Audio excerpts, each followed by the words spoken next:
Sara Cambensy, State Representative for the 109th District. Welcome to this special topic show about the economics and geology of mining in the Upper Peninsula.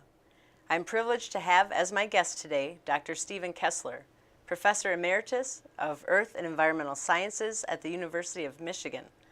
Dr. Kesler has a Ph.D. from Stanford University and is an expert in geology, the geochemistry of ore deposits, economics, and mineral exploration. He's the author of a number of books, including Mineral Resources, Economics, and the Environment. Welcome, Dr. Kesler. Thanks for being here with us today. Thank you, Sarah. It's a pleasure. Yes. So I first heard you speak in 2012 at a conference in Marquette. It was the Great Lakes St. Lawrence Cities Initiative, where you were giving a lecture on mining in the Great Lakes region. And myself, including the late Mayor Tom Baldini, who recently passed away, were very intrigued by your lecture that day, simply because we had never looked at it from the same perspective that you were kind of talking to us about it. Can you tell us a little bit about yourself and why we mine?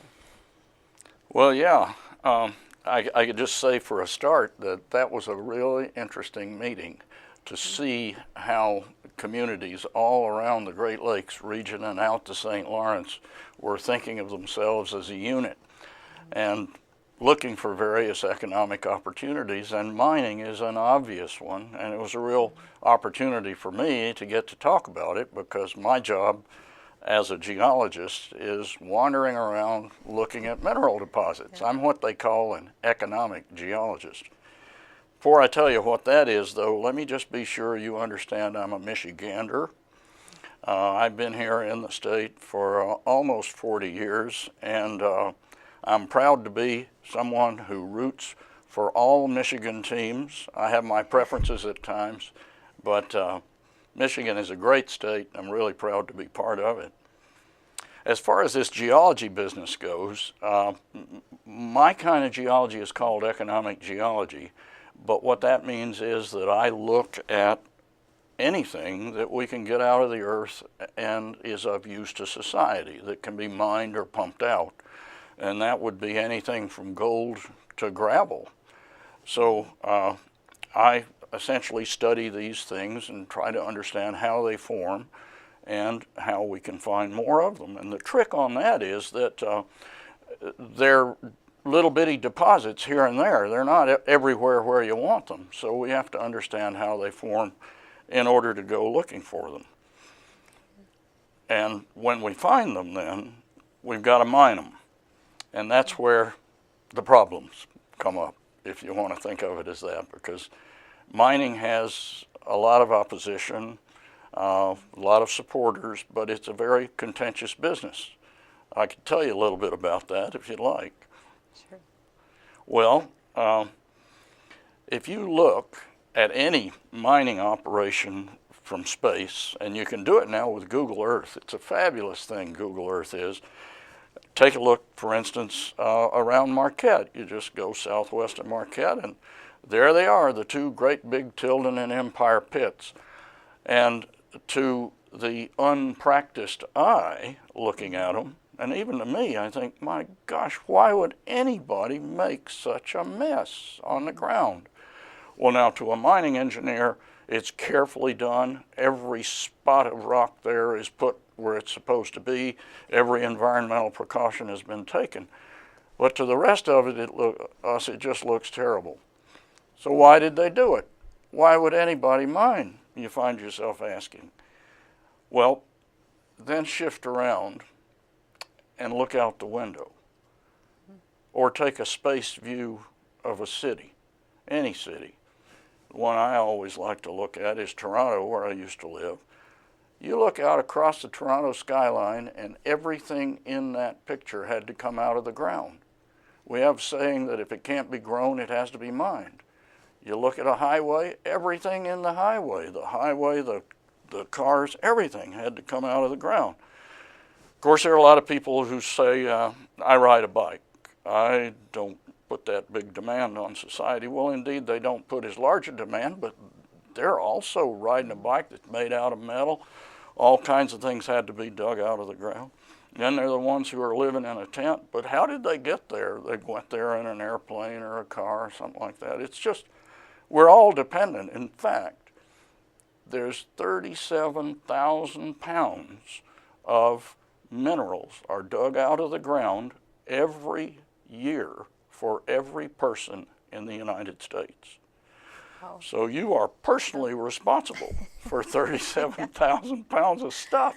Yeah. That's an awful lot of stuff. Yes. Take your iPhone.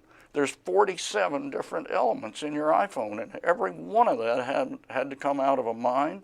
It was a different mine in a different part of the world. So we're extremely dependent on all this. Well, I tell a lot of people about this. They still say, well, I don't want mine, I want to get it by recycling. And they're right, we must recycle. And the United States is one of the best recyclers in the world.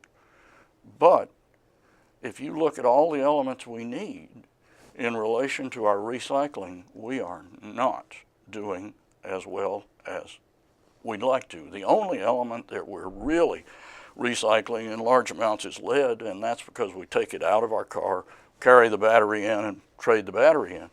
Everything else we're recycling at 50%, 30%, 20% rates. So we can't really reuse it as much as we'd like. And besides, if you look at global consumption of anything, it's up 10 times, 20 times, 100 times in just a century. So it keeps on growing. So we have to keep producing if we're going to supply society. So, it's a long answer, but yes. The bottom line is that as messy as mining might appear to be to the average person, it is a very essential part of our life here on the planet, as long as we want to have a reasonably high standard of living, which everybody does seem to want to have. Sure. So can you talk about where Michigan is today with mining? Well, Michigan is a real contributor. We've done way more than our share. Historically, we were the United States leading copper producer for many decades. We have been a major iron producer. We're now a big nickel producer, the only nickel producer in the country. The rest of our nickel is imported, much of it from Canada, just right across the border, not a bad place to get it. We're a salt producer, we're a sand producer, limestone, many minerals, and then of course we are also an oil and natural gas producer.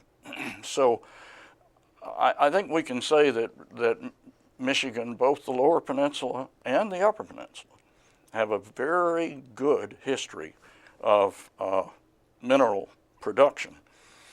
We also are in a good position to do it from the standpoint of what's going on in the Upper Peninsula, because the geology of the Upper Peninsula is very much like northern Minnesota and northern Michigan, northern Wisconsin. Those areas are very similar to adjacent Canada and very different from the rest of the United States. So we've got a geology endowment and a mineral endowment in that geology that makes us unique in the United States. So we have opportunities to find and to mine commodities and deposit types that don't exist in other parts of the United States. Okay. So can you talk with what the difference is, I guess, between Michigan and other states like Wisconsin or Minnesota, especially as we're looking at the Empire Mine, and what opportunity is there to keep mining for ore? Well, we have real opportunities to continue mining. Deposits are exhausted. The best example is the copper deposits in the Keweenaw. Those deposits were mined for a long time and are not being mined today, although there's copper left and people are continuing to explore And I'm almost certain that in the long run we will reopen mines in that area. But it may be decades, depending on the price of copper, before that happens. In the meantime, though, for us here in the Upper Peninsula, the future is in the iron mining and in the potential to find other nickel deposits. And in terms of employment, the iron mining, of course, wins out. It's been there a long time, and it's going to be around for a long time. And the reason for that is that the iron deposits we're mining are a great big layer of rock that's extremely regionally extensive. A lot of other deposits that we mine are just kind of spots on the map, but these iron mines are great big layers that go for a long way. But that's where we've got a problem in our competition. Minnesota is our friend, but they're our competitor. And there's a lot more iron mining happening on the Mesabi in Minnesota than there is in Michigan. We have a lot of iron formations in Michigan. The only one we're mining in any large amount, or period, the only one we're mining right now is the Marquette Iron Range. So if you compare the Minnesota to the Marquette, that's it. Who gets to mine iron ore for the United States steel needs? We'll take a look at the map sometime. If you look at the Mesabi Range, it stretches for 70 miles. It's a great big ribbon of iron ore that stretches for 70 miles in northern Minnesota. It's a remarkable, remarkable geologic feature. If you look at the individual deposits, you can see them down there with these giant trucks, and they're mining a thickness of several hundred feet in many cases that's almost flat-lying. And in order to get at it, they just scrape off a little bit of land that's right, dirt, rock that's right on top. Well, then you turn around and you come and look at our deposits. In the Marquette Iron Range trough, we don't have a nice flat layer of iron ore. Instead, what we've got is sort of a bent ribbon. Well, here's what it looks like if I can use this. This is what it looks like in Minnesota. Nice flat layer, and they just chew away at this flat layer. Here's what it looks like in Michigan. It's a twisted, tilted layer that's much harder to mine. Now, if you think about it, you go in and look at how you'd mine that thing, you're going to have to, if your layer is going down like that, you're going to have to dig out enough rock to get to that layer. And as you go down farther, you're going to have to dig out more and more and more. We've got technical terms for this, the overburden stripping ratio. But whatever term you apply to it, you can see that there's so much more rock you have to move to get a ton of ore in Michigan than in Minnesota. And on top of that, our folded layer in Michigan is only 10% as long as this vast layer that they have in Minnesota. So we don't have as much of it either. So we're at a disadvantage there, but that's not where it ends. It's even worse. Oh, no. Our folded layer has had a hard life geologically, and it's changed the character of the layer. And so from place to place, very close places, the ore that they're mining is different. And that's why if you go to look at the Empire and the Tilden mines, they are actually mining different ore, and they have to have different processing plants. And the pits are only about a mile apart, if that. Now you do that on the Mesabi, and you can take Mesabi ore to almost any plant and process it, but not here in Michigan. Okay. So we got some real challenges here. Okay. Well, we're going to take a quick break, and we'll be right back with more from Dr. Kesler right after this. Talking to veterans about the real issues they're dealing with can be awkward and uncomfortable. We think to ourselves, I never served. How could I understand? They'll talk about it when they're ready. And then we wonder why they don't want to talk. But when their behavior changes, when they withdraw to themselves, increase substance use, or even talk about hurting themselves, it's time to act. Because if we don't, our families and relationships will suffer. Ask the hard questions. Listen to the veterans in your life and show you care. Make the call. It matters. When you recognize a veteran is in crisis, call the Veterans Crisis Line at 1-800-273-8255 and press 1.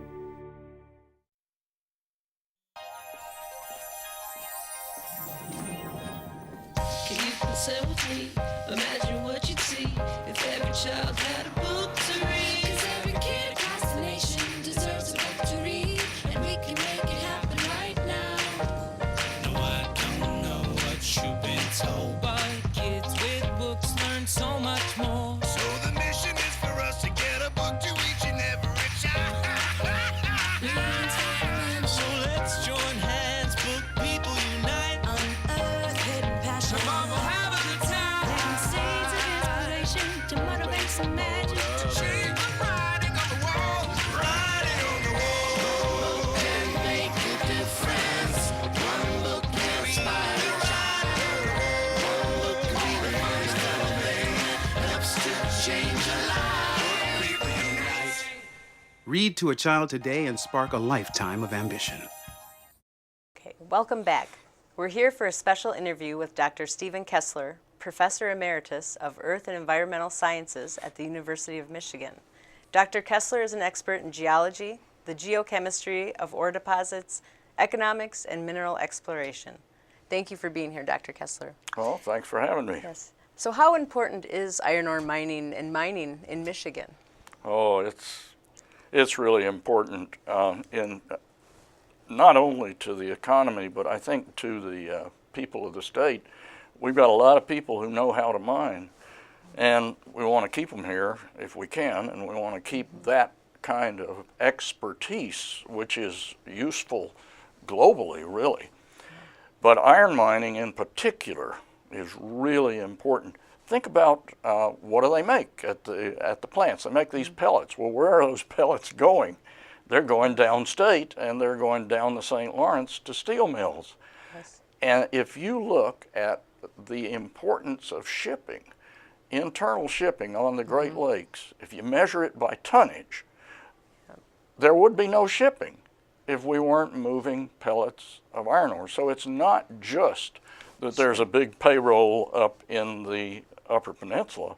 It's that most of the ships that are moving around out there carrying heavy ore would be still if we didn't have that sort of mining going on.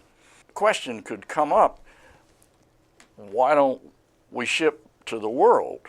Why don't our ships go on out to St. Lawrence? And that's an important point too, because if they go out there, they don't have anywhere to go. They've got this load of iron ore, but they can't get anywhere to sell it really at a cheap enough price to be able to compete with global deposits. There are about 10 areas in the world where there are iron deposits like our Lake Superior ores. But Australia, the deposits in Australia and Brazil have got the export market largely locked up, and we don't have it. Our ore is not good enough quality to get out. It's good ore, but it's not rich enough. And so it's that internal shipping, that internal supply to domestic steelmaking in Canada and the United States that is the life of our deposits. And what are the challenges to finding more ore bodies or to keep mining? Oh boy, that's a huge challenge. You know, here I'll give you $10 million. Go out and see if you can find another Eagle deposit. Well, that's probably much less than has been spent so far trying to find the one that they did find, and that might have been the easy one.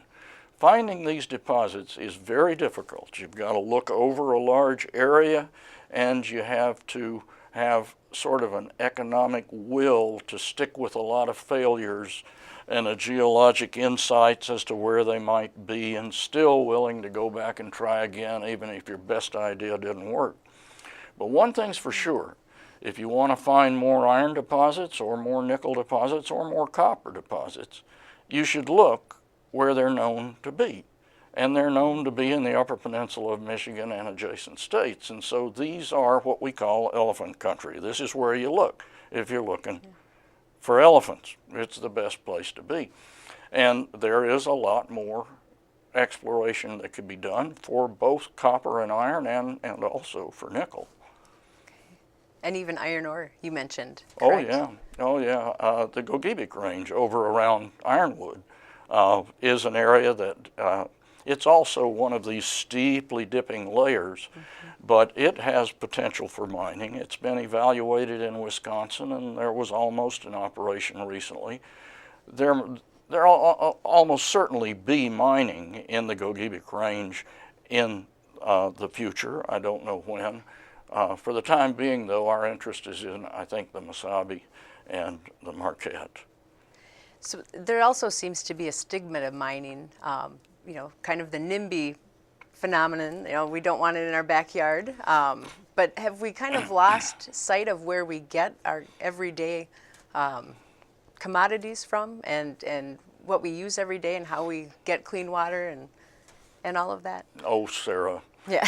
I mean, if you want anything, all you have to do is go to either the hardware store or the grocery store. It's all there. Right. You know? And we don't have to worry. The hardware store and the grocery store is going to get it on their own. But actually, that's not true. This stuff has to be either grown or mined. Everything is coming out of the ground or come in one way or another, being growing or mining or pumping. So yeah, we have to worry about this, and the NIMBY, not in my backyard syndrome, is extremely strong against mining, and I don't think anybody would elect to have a mine in their backyard if they could avoid it, unless of course they were deriving significant royalties from that operation. But we have to remember that mining, as I mentioned back at the start, is one of the few activities that can't be zoned. You can only mine where the deposit is located. So if you want it, then you have to make the appropriate or necessary compromises as a society to get it out. And that brings up all sorts of problems that involve people. A good example, I could tell you something about the Back 40. There's a series of deposits, a line of deposits of copper zinc. It starts with a little one called the Back 40 in Michigan, and it strings all the way out through Wisconsin. And included in that string is a giant deposit called Crandon, which would be a world-class, extremely economically profitable deposit to mine anywhere in the world. That deposit was discovered in the 1970s and has not been mined because of opposition. And it was mostly environmentally based. Now, at this point, that deposit has been sold to a local Native American tribe, and it probably will not be mined unless there's a change of attitude. On our side of the border, the smaller Back 40 deposit is being considered for mining, and it has some significant engineering and environmental challenges, but it is being considered by a state, namely Michigan, that has a much more can-do attitude toward things. And this can-do attitude is really important. I mean, think about it. If we put a man, they tried, there are no women on the moon, sorry, but if they put a man on the moon, for crying out loud, surely we can go in as a society and mine things that we need to in an environmentally acceptable way. We have an absolute responsibility to do that as a society. And Michigan seems to be much more progressive in doing that than our adjacent states, and in fact than most of the country. I know when we talk about the passage of legislation, Michigan is known for having some of the most stringent laws in place for mining. And when we look at other countries, third world countries, it's not so. And I think that's one thing that you talked about that really kind of stuck with me, that, do we want it done here where we have high regulations and a moral responsibility to do it well and do it right, or someplace else? Yeah, it's so easy to say, oh, let them mine it in the Philippines or something, or maybe Peru. We won't mine it here. We'll just make it a park. Well, we're the ones with the know-how, with the money, and with the need. We're the ones who are going to consume it. So you could almost ask, if you're not willing to accept the responsibility to mine it yourself and to do it right, then do you have any right to what someone is mining somewhere else? I think if we ever get into a resource crunch, which we will ultimately, depending on demand, people could take that approach. The ones who are pitching in and doing their share get a bigger share of the pie than the ones that are not. And that makes it incumbent on us to do it right.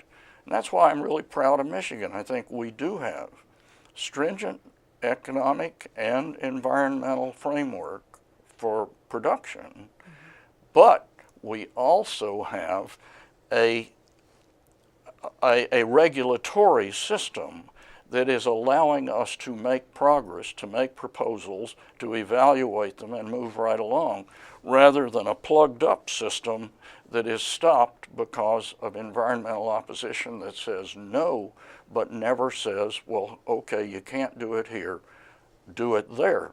That's the part that we have to figure out, the do it there. And I think in the long run, all the states of the Union will join us, and we'll all do it there because we've got to if we're going to supply ourselves. I know oftentimes as a legislator, we feel torn to choose between environment or economy. And what you're saying is we can have both and do it well. Well, I think you can. There are a lot of good jobs in environmental regulation that didn't exist 20 or 30 years ago. And there are really good, thoughtful people doing that sort of environmental regulation. And many of those are people who know how to explore for ore deposits. They have the same sort of training. They're just applying it on the regulatory side. So yeah, we want to take advantage of those jobs. Yeah. And I know that a lot of the environmental groups have been at the table with us as legislators in Michigan to make sure that they're kind of watching the environmental side, dotting the I's, crossing the T's as we're looking at the economic side. And it really is a partnership that I think Michigan should be proud of. Oh, I agree with you completely. I think the Michigan Environmental Coalition is a good bunch of people. They have a real deep technical understanding of what's going on, and their suggestions for modifications and that sort of thing are thoughtful and realistic. It's not the sort of, oh, stop. It's the here's what might make it better approach. And again, I think Michigan is leading the way, and if we keep going the way we're going, we're definitely going to be one of the leading states in the nation. Great. Well, that wraps up our show for today. This has been a special topic interview with our guest, Dr. Stephen Kesler. Thank you so much for being with us. I hope you enjoyed your discussion about the unique dynamics surrounding mineral extraction in the UP. Please feel free to email or contact my office if you have questions or concerns about state government. Take care, and thank you for watching.